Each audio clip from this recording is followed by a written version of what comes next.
আপনারা জানেন, দেশের উপকূলীয় নিরাপত্তা নিশ্চিতকরণ, মাদক ও অস্ত্র চোরাচালান দমন এবং আইন শৃঙ্খলা রক্ষায় নিয়মিতভাবে দায়িত্ব পালন করে আসছে বাংলাদেশ নৌবাহিনী। এই ধারাবাহিকতায় আজকে টেকনাফে পরিচালিত অভিযানের বিষয়ে আপনাদের অবহিত করছি। আজ 4 মে 2026 তারিখ গোপন তথ্যের ভিত্তিতে সকাল 05:30 ঘটিকা হতে 08:45 ঘটিকা পর্যন্ত টেকনাফের নীলা ইউনিয়নে একটি বিশেষ অভিযান পরিচালনা করে বাংলাদেশ নৌবাহিনী কন্টিনজেন্ট টেকনাফ।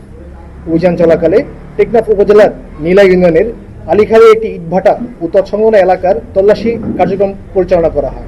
তল্লাশির সময় ইটভাটার মাটির নিচে অত্যন্ত সুপরিকল্পিতভাবে পুঁতে রাখা অবস্থায় বিপুল পরিমাণ মাদকদ্রব্য ও অবৈধ অস্ত্র উদ্ধার করে বাংলাদেশ নৌবাহিনী। উদ্ধারকৃত মালামালের মধ্যে রয়েছে প্রায় 25 কোটি টাকা মূল্যের 5 কেজি ক্রিস্টাল মিথ এবং প্রায় 5 কোটি টাকা মূল্যের 1 লক্ষ পিস ইয়াবা।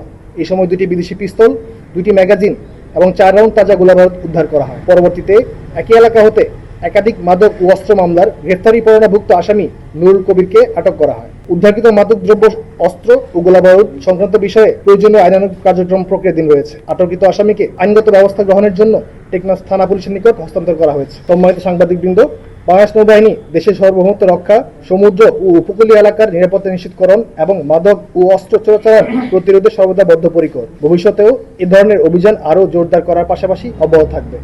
আপনাদের সকলের সহযোগিতার জন্য অনেক অনেক ধন্যবাদ।